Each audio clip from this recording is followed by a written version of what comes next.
దాశరథి కరుణాపయోనిధి దీక్ష వహించి నా కొలది దీనుల నిందరిగాచితో ఓ జగద్రక్షక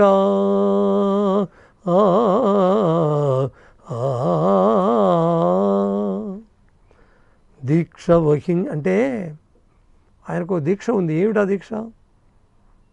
శరణు అన్న వాళ్ళను రక్షించడమే. కనపడ్డ వాళ్ళల్లా భక్షించడం ఒకటి దీక్ష ఉంటుంది. దానికి ఏం చేస్తాం?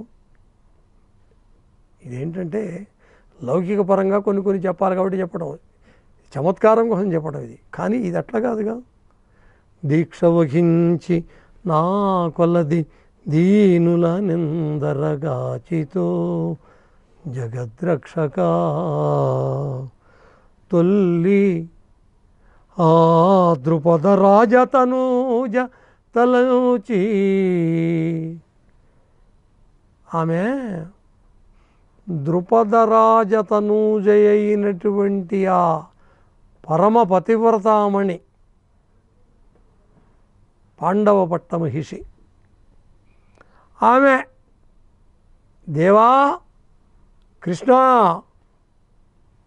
చూడండి, అంటే మాటికి చెబుతున్నాను అనుకోవద్దు. సినిమా అయినా ఎంత ప్రభావితం చేస్తుంది మంచిదైతే. దేవా దీనబాంధవ్ అనే పాట ఎందుకు గుర్తు రావాలి? దీనికి సరిపోయింది కాబట్టి, ఈ ఘట్టానికి సరిపోయింది కాబట్టి. ద్రుపద రాజ తనూజ తలంచినంతనే అక్షయమైన వలవలిడితి అక్కట. వాడు గుంజుతూనే ఉన్నాడు. ఎవడు వాడు? దుర్మార్గుడైనటువంటి దుశ్శాసనుడు. వాళ్ళకు నలుగురు విడిగా చెప్పాల్సిన పని లేదుగా. దుర్యోధన, దుశ్శాసన, కర్ణ, శకుని. వాడు చాలా చిత్రంగా ఇట్టి కర్ణశూలాయమానం బలగు, అంటే తన వాళ్ళని ఎవరన్నా కనుక తిడితే అది కౌల యొక్క ప్రతిభ అనుకోండి.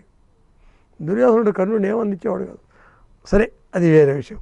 అక్షయమైన వల్వడితి అక్కట ఆమెను కాపాడి ద్రౌపది మాన సంరక్షణం అనేటువంటి మల్లాది అచ్యుతరామ శాస్త్రి గారు బ్రహ్మాండమైన నాటకం.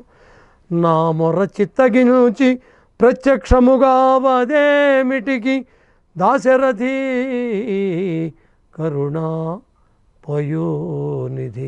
ప్రత్యక్షంగా అంటున్నాడు ఇక్కడ. మళ్ళీ చూడండి, రామచంద్ర నా కళ్ళకు కనపడి నీవు నన్ను రక్షించవయ్యా. ఇన్ని మాటలు ఇందులకు. ప్రతి పద్యంలో కూడా అయ్యా వాళ్ళని ఎలా కాపాడావు, వీళ్ళని ఇలా కాపాడావు, నేను చేసినటువంటి పాపం ఏమిటి అన్నీ అంటూనే మరి నేను పాపాలు చేశాను, వాటిని చిత్రగుప్తుల వారేమన్నా ఎలా రాస్తున్నాడో, శమనుడు అంటే ఆ యమధర్మరాజు ఏం రాస్తున్నాడో నన్ను గురించి అని ఇట్లా అనుమానాలని వ్యక్తం చేసుకుంటూ తన యొక్క హృదయంలో కలిగినటువంటి ఆవేదనను చెప్పుకుంటూ వస్తున్నారు రామదాసు గారు.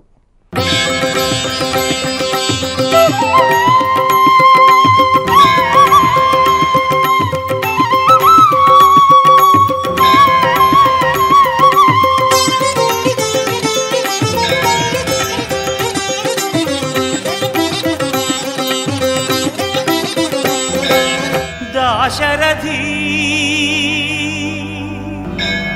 కరుణా